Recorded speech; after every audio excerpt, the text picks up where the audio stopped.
Hello everyone, welcome to our YouTube channel, and we are back again with another video in the series Chai Paste Talks. Before we get into the video for the day, let me give the standard disclaimer. Please do not treat this video as a piece of investment advice. Do consult your financial advisor before making any investment decision. We may have holdings in some or all of the companies that we'll discuss in this series. So the company for today is Hatsun Agro Products. And since the company belongs to the dairy industry, we thought of doing a brief analysis of how the dairy industry in India operates. So if you see the total milk consumption or procurement in India, it is about $107 billion, out of which the component used for self-consumption is about 54%, which is about $58 billion. And the remaining consumption, which is used as a marketable surplus, it is about 46%. So you see, Kalpak, the total out of the total milk that is procured or produced in India, majority of it is used for self-consumption, and only around 46 or 50% of it goes towards the marketable surplus. Now, I'm going to circle back to this particular point and tell our viewers how this particular point affects the overall structure of the dairy industry in India. All right. So if we talk about the total marketable surplus, out of which 70 odd percent is, it falls under the unorganized sector, or, small farmers, basically, who have one or two cows, that kind of a sector, right? And only 30% of it belongs to the organized sector. Out of the organized sector, about 70% is is with the cooperative societies. Okay. I'll talk about the cooperative societies in a while. And the remaining 30%, only 30% is with the private players. All right. Now, with this particular flowchart or this particular bifurcation in mind, I want to talk a little bit more about the dairy industry, right? So India is the world's largest producer of milk. I'm sure quite a lot of people are aware of this. Okay. Commercially, if you see, the dairy industry is divided into two different parts or two different subsections, I would say. One is private dairies and second is cooperatives, right?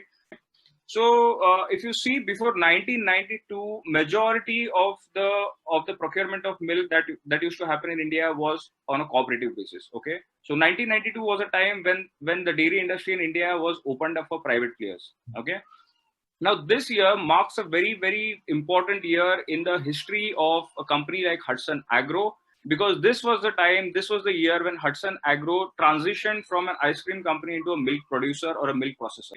So what used to happen is, when these farmers used to sell milk to cooperatives, they had a lot of pain points. Okay.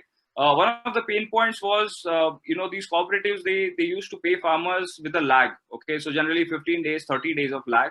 And players like Hatsun, they started going to farmers and they started telling them that, okay, we'll give you payment upfront.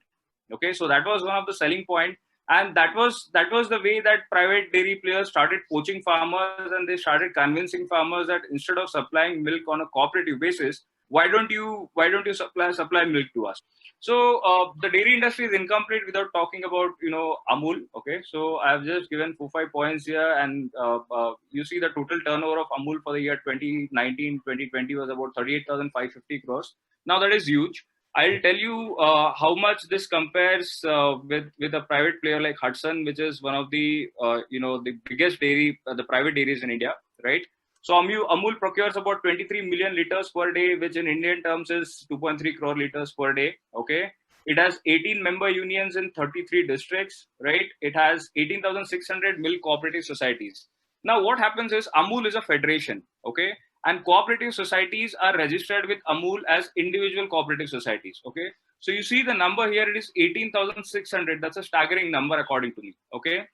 And if you see the individual milk producer members, it is about 3.6 million. That's about 36 lakh members, which Amul has as a part of its, umbrella, I would say, right? Coming to Hatsun, which is, again, I'm saying it is one of the biggest private dairies in India. So the sales for Hatsun for the year 2019-2020 was about 5,300 crore rupees. Okay. With that, now what I would want, what I would want our viewers to see is how exactly has Hatsun as a company evolved over a period of time. Mr. R.D. Chandramogam is the founder, promoter, and managing director of Hatsun Agro Products. He started with the manufacture and sale of Arun brand ice cream in Chennai in 1970. He started the first sit and eat Arun ice cream parlor in Chennai in 1979 and expanded further in 1981. In 1986, Hatsun Food was incorporated. Arokya Milk brand was launched in 1995 in Salem and expanded to other cities in Tamil Nadu. The company listed in 1996 on the stock exchanges for 35 rupees a share. Through the 2000s, this trend accelerated as Hatsun added 7 plants. Large product diversification was undertaken, which saw Hatsun entering butter, ghee, milk, powder, koa manufacturing, and the likes. A larger product basket was accompanied with geographical expansion to Karnataka, Andhra Pradesh, as well as Puducherry, apart from the original Tamil Nadu. By 2010, Hatsun became the single largest private dairy company within India. The last decade marked massive capacity addition of almost 3,000 crores in new plants, retail stores, renewable power for consumption, and end-to-end product innovations which include cattle fodder, cheese, premium ice cream, pizzas, curd, lassi, buttermilk, flavored milk, etc. Hatsun's success mainly lies in how deeply integrated its supply chain is, and that is something this company does quite well. They have Hatsun Milk Banks or HMB at 10,000 locations close to sourcing villages. Over 4 lakh farmers from over 13,000 villages supply milk to Hatsun at these HMB points. The HMB also evaluate the quality of the milk on the spot, and payments are digitally credited to the farmers every 10 days. The milk journeys onward to the respective Hatsun processing center. A staggering 28 lakh litres of milk every day is procured and processed. The Hatsun processing centers process this highly perishable milk into various products as earlier described. To ensure raw material quality, the company has backward integrated and also produces cattle fodder under a brand called Sentosa. On the consumer side of things, Hatsun manufactures the complete range of packaged dairy consumables from milk to cheese and even pizzas. On the sales front, they have over 3,000 Hatsun daily stores in India, which exclusively sell Hatsun products such as Arokya, Hatsun, Arun ice cream, etc. Besides this, they have entered the premium retail segment with brands such as Ibako ice cream and Oyalo pizzas. Over 99% of the revenues comes from India and 95% of it comes from milk and milk products. Hatsun is a dominant player in Tamil Nadu, Andhra Pradesh, Telangana, Karnataka and Puducherry, expanding rapidly to Goa, Karnataka, Orissa and Chhattisgarh. So let us see whether financially everything is good. So we will do a quick financial analysis, right, Abhinit? So let's go. If you can see, the charts look good. How they would say in a B school classroom, everything is pointed upwards. But if you take a closer look, operating profit margins have improved since March 2015. Okay, from levels of 8% typically, now they are up at 14%. At the same time, net profit margins, okay, you can see in the blue line below, they have remained quite stagnant between 2 and 4%. So there is a divide between operating profit margin and net profit margin. We know that depreciation, interest, all those things come into play. But let us see, sales have been robustly growing. Let us see how the company is doing on the cost side of things. Let us look at the segment-wise revenue first. So you can see from Jan 2011 to Jan 2018, this is the period where the company published data in their annual report. You can see that the share of cattle feed and ice cream has gradually increased. Okay, and these are high margin products for Hatsun Agro. And the share of milk is, you can say there is some cyclicity in it, but overall the share of processed materials is increasing as compared to the share of milk. I personally feel, and even on the table below, you can see the CAGR growth rate for cattle feed, ice cream and milk products. And you can see that milk as a segment itself, which is the single largest segment in terms of revenues, but its CAGR growth rate is slightly tapering. So the interesting thing is processed items are not as perishable as milk. They have a larger shelf life and they also have higher operating margins. But the flip side of it is many players are into that space. So milk being strength of Hudson, it is growing at a decent enough pace, but it is also expanding its operating margins because of great product diversification. If you look at the cost structure here, Abhinit, something concerning to me is that the depreciation to the sales ratio. Okay, you can see that it was 2 to 3% for a manufacturing setup is quite a comfortable, decent number. It has shot up to 5.6% in the last fiscal. Okay, yeah. So that is something that we will see in the next slide on how net block and capex are managed. But the good thing is raw material as a proportion to sales. Now you can see how operating efficiencies are so important in this business, because almost 70 to 80% of the raw material cost is raw material is the total cost of the end product. So raw material cost is a very important input factor, and you can see that there is some cyclicity and unpredictability in it. But because Hudson owns all of the kind of backward integrated chain, and they're very masterful in running it, you can see that they're able to suppress that. That is one thing that I'm sure is greatly adding to the operating margins of the company. But on the flip side, the depreciation to sales is reducing the net profit margin. Yep. Thank you, Kalpak, for the financial analysis. And now I want to take a minute out and talk about working capital management, which is extremely important for a dairy processing company in India. All right. So the screen is divided into two charts. The one on the left is, it talks in detail about the receivable days, payable days, and inventory days. And the blue line you see here, it talks about the total cash conversion cycle. Okay. Now, from 2011 to 2020, if you see, there is some kind of a cyclicity where, in 2016, the cash conversion cycle was about 35 days, then it dropped to, about 15 days. But if you compare this with any other private dairy player in India, you would see that this is one of the most stable cash conversion cycles. Okay. Now, what is the reason for this? The reason is Hudson has created a superb ecosystem for procurement, for procuring milk. Okay. And like I said on the first slide, the Indian market, the entire milk producing market, it is extremely fragmented, with 70% falls in the unorganized market. All right. Now it becomes very challenging for any company to go and tap the small farmer and procure milk from them. Okay. But what Hudson has done over a period of last many decades is they have created an ecosystem. Okay. So because of which you see the working capital has been very, very efficiently managed. Okay. Now coming to the chart on the right, you see, we just plotted the short-term loans against the working capitals. And one trend that you observe is, as the working capital has increased along with the business, the short-term loans have increased. Okay. Now, what this tells us about the financial strategy of the company is they are financing their entire working capital by help of short-term loans. Okay. So the financial strategy of Hudson has been quite aggressive. Okay. The company has been questioned many times. What is the strategy? Why are you not paying off debt? Right.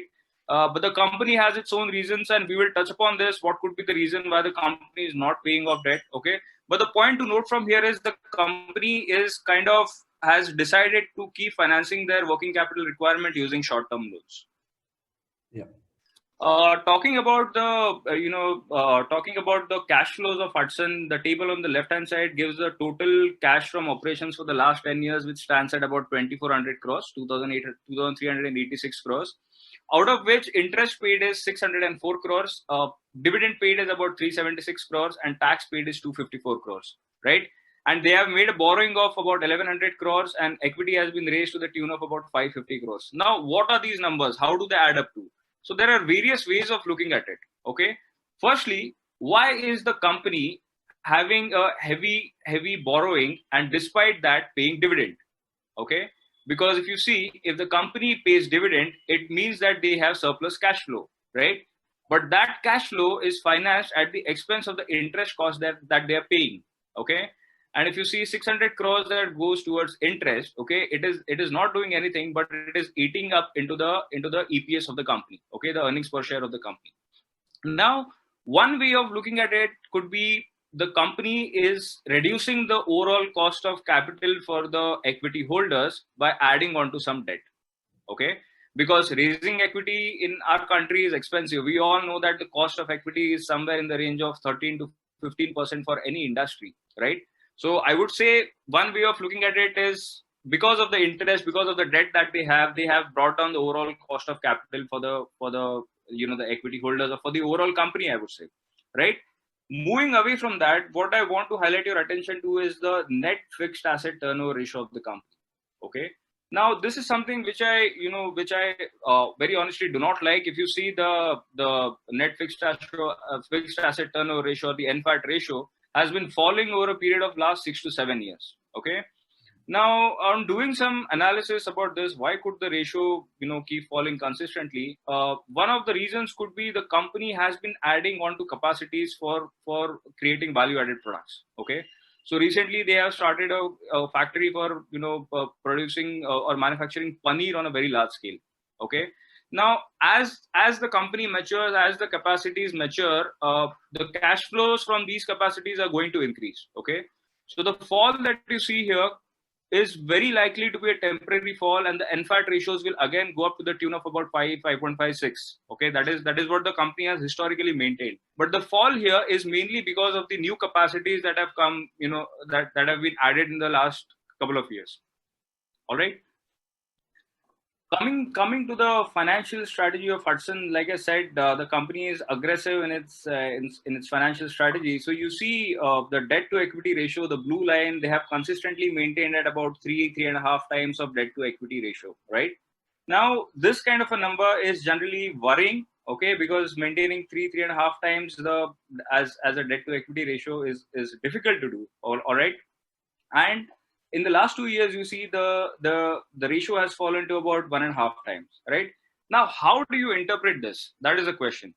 So there are two ways of looking at it. One is the company is has a high risk taking ability, okay, or the company seeks risk in the form of debt. Okay, now there is a history to it. There are wonderful write-ups on the internet where Mr. Chandramogan has time and again said that how comfortable he is with having some kind of debt on his balance sheet. Okay, and that goes back, that doesn't go back Kalpak 4-5 years, that goes back 4-5 decades. Okay, so the company has been doing this for the last 30, 40, 50 years, and they are comfortable having this kind of a debt on their balance sheet. Talking about how easily will they be able to repay this kind of a debt. Okay, so today you see they have a debt of about somewhere they keep hovering between about 1,200 crores to 1,500 crores is what the debt they have on their balance sheet. Okay, now according to me, a company like Hudson is having the ability to raise equity if required in future. Okay, you see the kind of dilution that they have done in the past, and it is a very good thing for a minority shareholder that the company is not diluting their equity. Okay, so obviously this kind of equity ratio doesn't bother me much because the company has not diluted its equity a lot in the past. Okay, and it has the opportunity and the market demand, okay, where they can dilute equity if required and reduce the debt to equity ratio. In fact, Abhineet, if I can say, usually this is not the situation where you are okay with seeing so much debt, but because the promoter has 75% skin in the game even after 50 years of being in the business, showing no signs of going back. Yes, he is paying dividends, but basically that's the way the promoter earns his own salary. Dividends is a major component of the income. But if you look at Hudson, not only from a capital structure, but also from a performance history, everything that the person has set foot into is more or less been successful.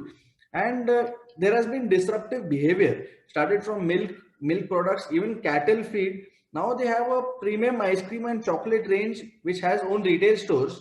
They also have a ready-to-eat market called Oyalo Pizza, and even that is doing well.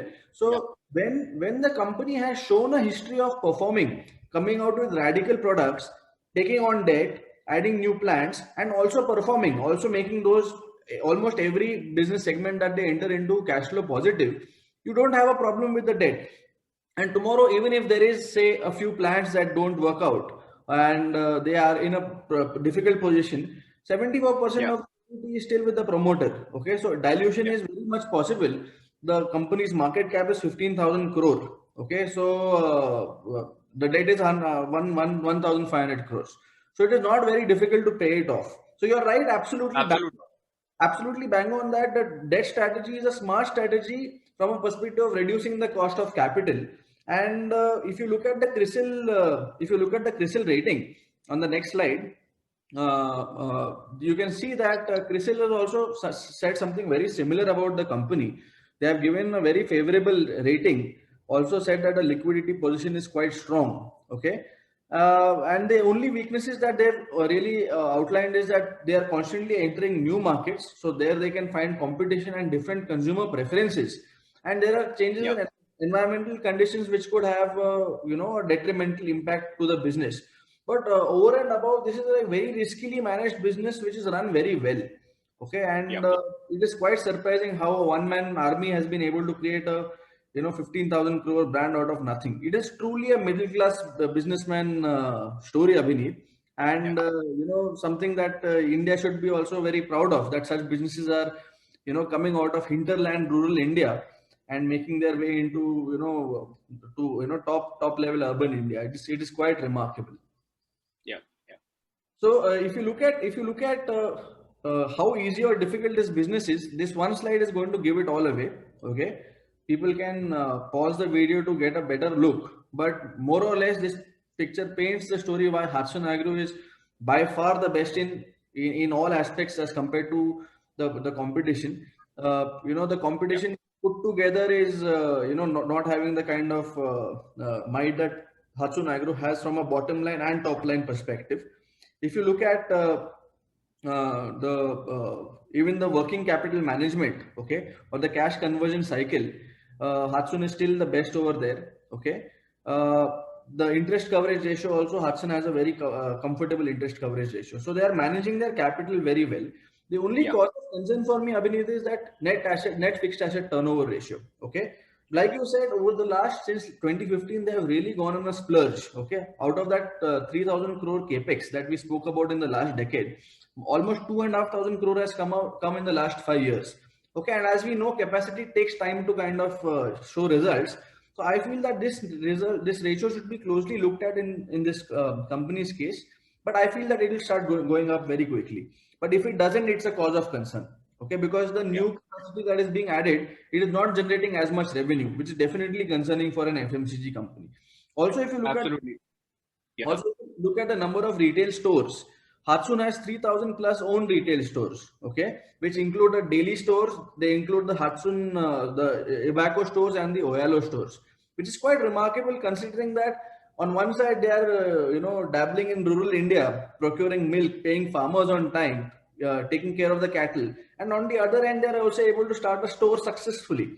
Retail is a very tough, cutthroat business. This company is doing it like it is like anyone can enter it. I think it is the envy for most FMCG companies. True. True. Absolutely. And if you see the number of retail stores they have today versus the number of products that they have come out with in the last 4 5 years, there is still a huge scope for them to increase their product pipeline and create more value for their partners, their franchise partners, as well as their shareholders. Okay, I'll talk more about this. For now, what I want to tell our viewers is do a brief share price analysis and how the company has performed in the last 6 7 years. Okay, so it is up about four and a half times in the last 7 years. Okay. Now, how does this all how do we look at this? Okay, because every FMCG company has gone up in the last couple of years, and FMCG is that kind of a sector which generally doesn't look back. Okay, the price generally doesn't look back. So, firstly, I want to say this that yes, Hudson is very much a FMCG company. All right, and it is one of the few, or rather it is one of the few dairy companies which we can classify as a proper FMCG company, because they have removed the cyclicality in milk procurement. Okay, Great. Yeah. now how does the valuation of Hudson compare against any other FMCG company, right? So now this is one thing which I know for a fact, that people keep away from Hudson because of the high PE ratio. Okay, but I want to come and tell here that the P ratio of Hudson cannot be interpreted, or rather should not be interpreted, like any other FMCG company, because the company has kept an element of debt on their balance sheet. Okay, because of which the interest expense eats into the EPS. Yeah. Okay. Also, the depreciation has been high because of the huge capacity that they have created over the last 4 to 5 years. Now, if you remove the depreciation and the interest over the next 4 to 5 years, okay, you will see that the EPS will increase drastically compared to what it has increased in the past. Yeah. Okay, and due to that, the P ratio is bound to come down. Okay, Now, when we are arguing this, there are two assumptions we are making. Number one, their capacities will be better utilized, their fixed asset turnover ratio will go up. And number two, they will deleverage. Okay. Now, Right. both the things, according to me, are within the reach of the company. Okay. So I think the P ratio that we generally look at 60, 70, 80 for Hudson, sometimes it has gone to 100 also. It should not be interpreted as a trailing P. Instead, we should forecast and try to make a forecast on what the future P for the company would be. Okay, so talking about what works for the company and what doesn't work for the company, which we generally do for every company that we analyze in the series. Point number one, they have a growing share of value-added products. Now, dairy as an industry, if you see, procuring milk, processing it, adding on to the 2-3 processes that every milk producer does, and selling it as milk is kind of a low margin business, and it has challenges on its own. Okay, because cooperatives generally cooperatives generally act as a big challenge for private dairy players. Okay, I'm going to talk more about it if time permits. Okay, number two, most important point according to me is the promoter has 75% holding in the company, and because of which he has skin in the game, right? Which is generally missing in many of the mid and small cap companies that we see.